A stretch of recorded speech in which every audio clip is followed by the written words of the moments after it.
ದಾವಣಗೆರೆ ಸಮೀಪ ಇರುವಂಥ Harihara ನಗರದಲ್ಲಿರುವಂಥ professor B Krishnappa ಅವರ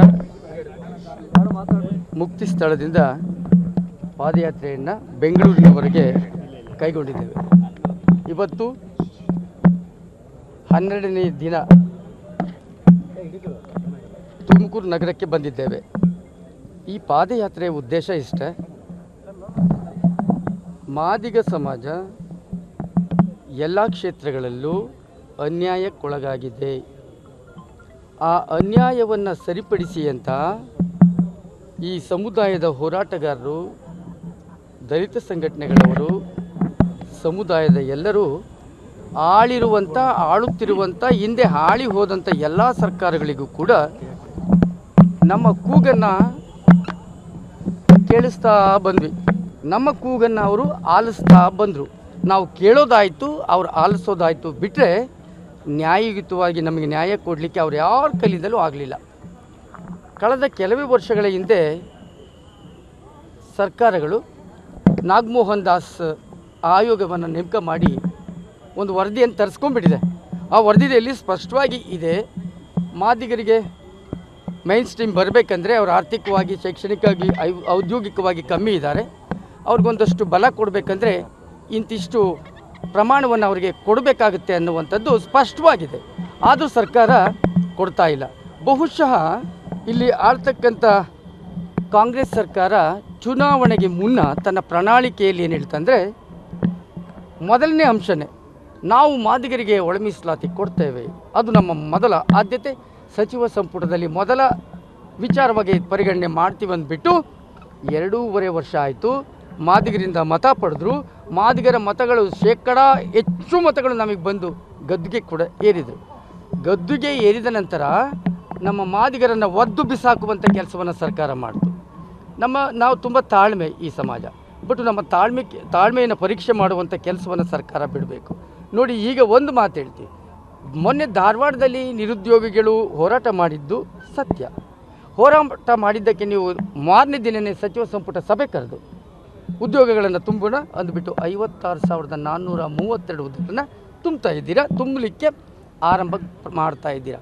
ಆದರೆ ಒಳ ಮೀಸಲಾತಿ ಕೊಡದೆ ನೀವು 56,432 ಹುದ್ದೆಗಳನ್ನು ತುಂಬಿದರೆ ಇನ್ನು ಮುಂದೆ ಭವಿಷ್ಯದಲ್ಲಿ ಮಾದಿಗರು 2 ತಲೆಮಾರುಗಳವರೆಗೆ ಅವರಿಗೆ ಹುದ್ದೆಗಳು ಸಿಗೋದಿಲ್ಲ.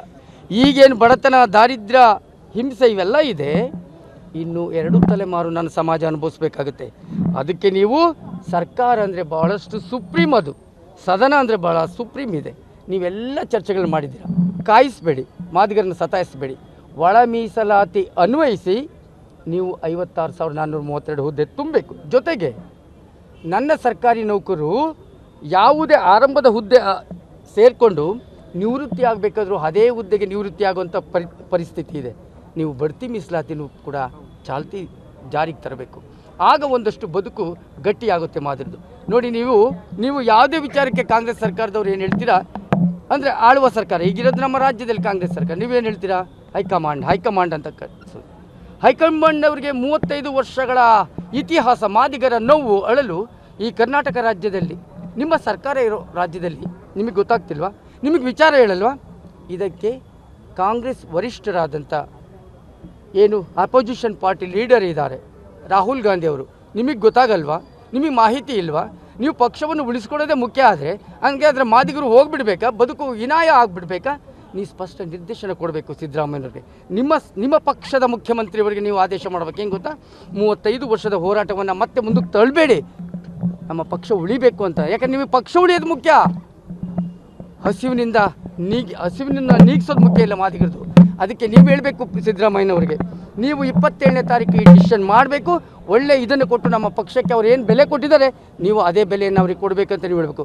2ನೇ ಸಾಲಿಗೆ ಬಂದು ಕೂತ್ರೆ All India Congress Committee chairman, president Mallikarjuna Kharge ಅವರು ಬಹಳ ಒಳ್ಳೆಯವರು ಅಂತ ನಾವು ಪರಿಗಣನೆ ಮಾಡಬಹುದು. ಯಾವಾಗ ನೀವು ಒಳ್ಳೆಯರಾಗ್ತೀರಾ ಗೊತ್ತಾ? ಅನ್ನ ಇಲ್ವಲ್ಲ ಇವ್ರಿಗೆ ಪಾಲು ಕಸ್ತಾ ಇದ್ದಾರಲ್ಲ ಎಲ್ಲರೂ, ಆ ಪಾಲನ್ನು ಇವ್ರಿಗೆ ಕೊಟ್ಟು ಬಿಡಬೇಕು ಅಂತ ನೀವು ರಾಜ್ಯ ಸರ್ಕಾರಕ್ಕೆ ಕೇಳಬೇಕು. ಯಾಕಂದರೆ ನೀವು ಸುಪ್ರೀಂ ಇದ್ದೀರಾ, ಮುಖ್ಯಸ್ಥರಿದ್ದೀರಾ ನಿಮ್ಮ ಪಾರ್ಟಿನಲ್ಲಿ, ನಿಮ್ಮ ಅಧಿಕಾರ ಇರುವಂಥ ನಿಮ್ಮ ಕರ್ನಾಟಕದಲ್ಲಿರುವಂಥ ಕಾಂಗ್ರೆಸ್ ಸರ್ಕಾರಕ್ಕೆ ಹೇಳಬೇಕು.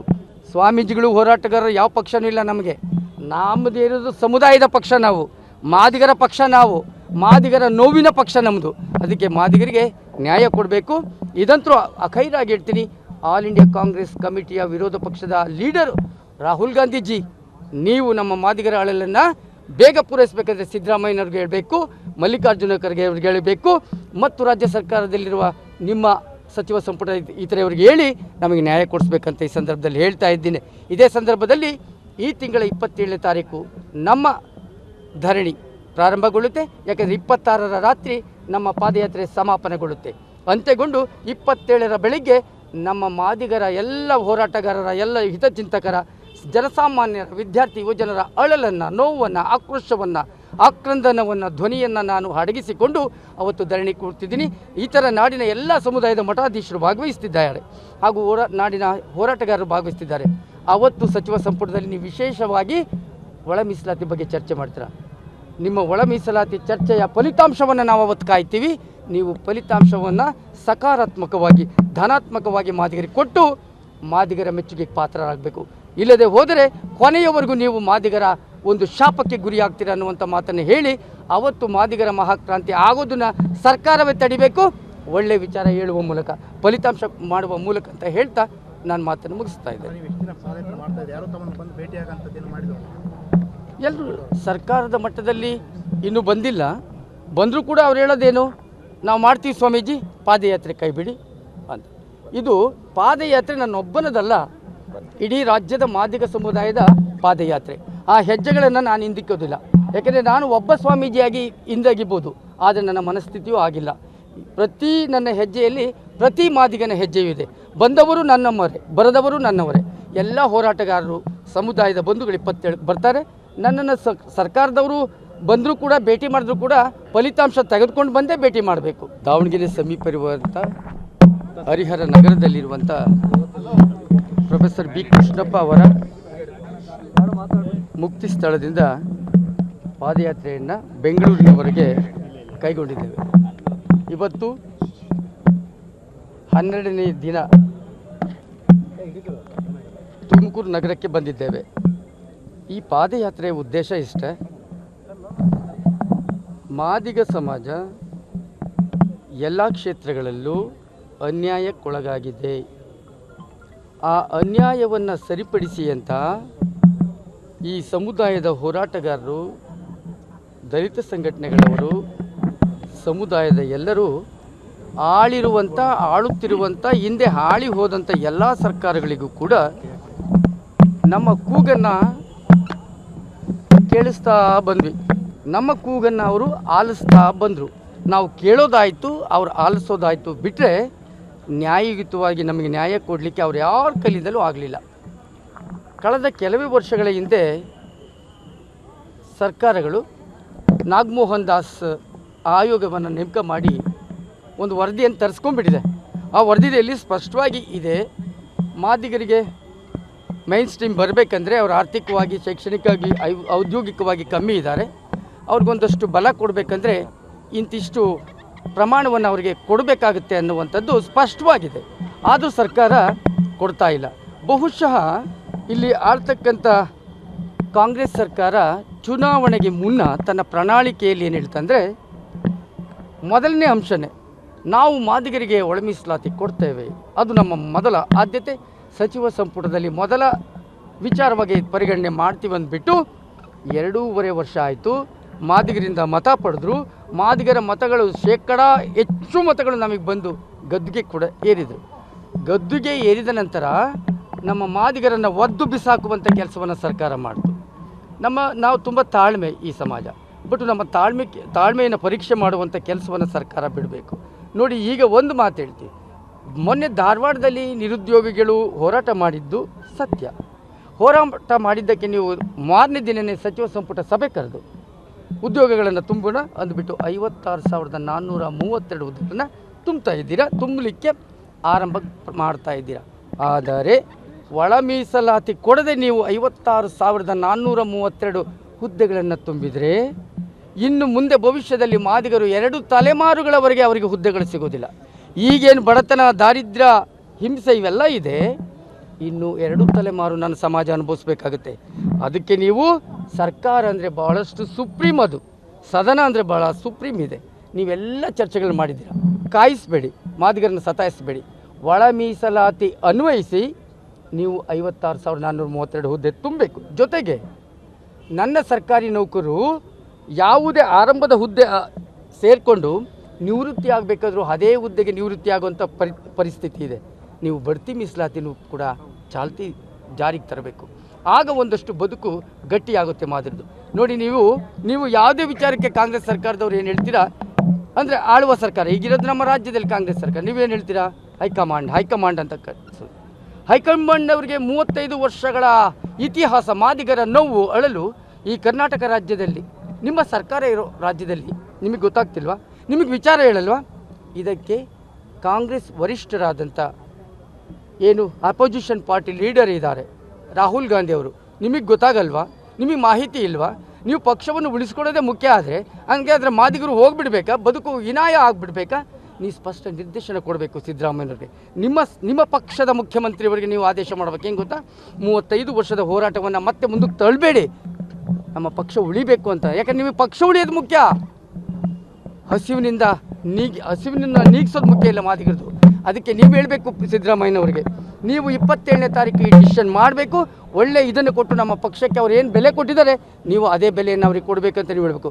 2ನೇ ಸಾಲಿಗೆ ಬಂದು ಕೂತ್ರೆ All India Congress Committee chairman president Mallikarjuna Kharge ಅವರು ಬಹಳ ಒಳ್ಳೆಯವರು ಅಂತ ನಾವು ಪರಿಗಣನೆ ಮಾಡಬಹುದು. ಯಾವಾಗ ನೀವು ಒಳ್ಳೆಯರಾಗ್ತೀರಾ ಗೊತ್ತಾ? ಅನ್ನ ಇಲ್ವಲ್ಲ ಇವ್ರಿಗೆ ಪಾಲು ಕಸ್ತಾ ಇದ್ದಾರಲ್ಲ ಎಲ್ಲರೂ, ಆ ಪಾಲನ್ನು ಇವ್ರಿಗೆ ಕೊಟ್ಟು ಬಿಡಬೇಕು ಅಂತ ನೀವು ರಾಜ್ಯ ಸರ್ಕಾರಕ್ಕೆ ಕೇಳಬೇಕು. ಯಾಕಂದರೆ ನೀವು ಸುಪ್ರೀಂ ಇದ್ದೀರಾ, ಮುಖ್ಯಸ್ಥರಿದ್ದೀರಾ ನಿಮ್ಮ ಪಾರ್ಟಿನಲ್ಲಿ, ನಿಮ್ಮ ಅಧಿಕಾರ ಇರುವಂಥ ನಿಮ್ಮ ಕರ್ನಾಟಕದಲ್ಲಿರುವಂಥ ಕಾಂಗ್ರೆಸ್ ಸರ್ಕಾರಕ್ಕೆ ಹೇಳಬೇಕು. ಸ್ವಾಮೀಜಿಗಳು ಹೋರಾಟಗಾರರು ಯಾವ ಪಕ್ಷನೂ ಇಲ್ಲ ನಮಗೆ, ನಮ್ಮದೇ ಇರೋದು ಸಮುದಾಯದ ಪಕ್ಷ, ನಾವು ಮಾದಿಗರ ಪಕ್ಷ, ನಾವು ಮಾದಿಗರ ನೋವಿನ ಪಕ್ಷ ನಮ್ಮದು. ಅದಕ್ಕೆ ಮಾದಿಗರಿಗೆ ನ್ಯಾಯ ಕೊಡಬೇಕು.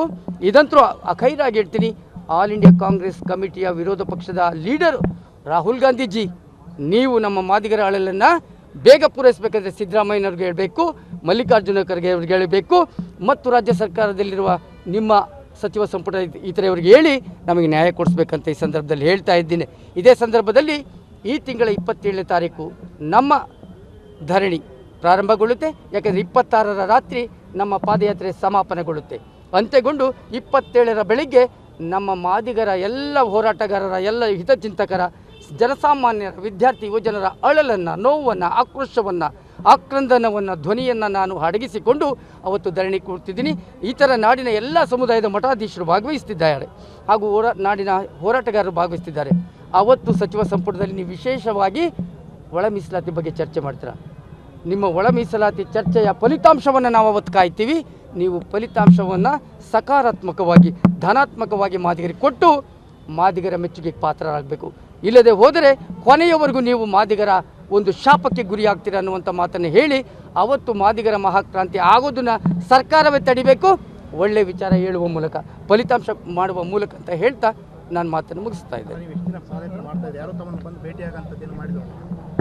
ಎಲ್ಲರೂ ಸರ್ಕಾರದ ಮಟ್ಟದಲ್ಲಿ ಇನ್ನೂ ಬಂದಿಲ್ಲ. ಬಂದರೂ ಕೂಡ ಅವ್ರು ಹೇಳೋದೇನು, ನಾವು ಮಾಡ್ತೀವಿ ಸ್ವಾಮೀಜಿ, ಪಾದಯಾತ್ರೆ ಕೈ ಬಿಡಿ ಅಂತ. ಇದು ಪಾದಯಾತ್ರೆ ನನ್ನೊಬ್ಬನದಲ್ಲ, ಇಡೀ ರಾಜ್ಯದ ಮಾದಿಗ ಸಮುದಾಯದ ಪಾದಯಾತ್ರೆ. ಆ ಹೆಜ್ಜೆಗಳನ್ನು ನಾನು ಹಿಂದಿಕ್ಕೋದಿಲ್ಲ. ಯಾಕೆಂದರೆ ನಾನು ಒಬ್ಬ ಸ್ವಾಮೀಜಿಯಾಗಿ ಹಿಂದಗಿಬೋದು, ಆದರೆ ನನ್ನ ಮನಸ್ಥಿತಿಯೂ ಆಗಿಲ್ಲ. ಪ್ರತಿ ನನ್ನ ಹೆಜ್ಜೆಯಲ್ಲಿ ಪ್ರತಿ ಮಾದಿಗನ ಹೆಜ್ಜೆಯೂ ಇದೆ. ಬಂದವರು ನನ್ನಮ್ಮವರೇ, ಬರದವರು ನನ್ನವರೇ. ಎಲ್ಲ ಹೋರಾಟಗಾರರು, ಸಮುದಾಯದ ಬಂಧುಗಳು 27 ಬರ್ತಾರೆ. ನನ್ನನ್ನು ಸರ್ಕಾರದವರು ಬಂದರೂ ಕೂಡ, ಭೇಟಿ ಮಾಡಿದ್ರು ಕೂಡ ಫಲಿತಾಂಶ ತೆಗೆದುಕೊಂಡು ಬಂದೇ ಭೇಟಿ ಮಾಡಬೇಕು.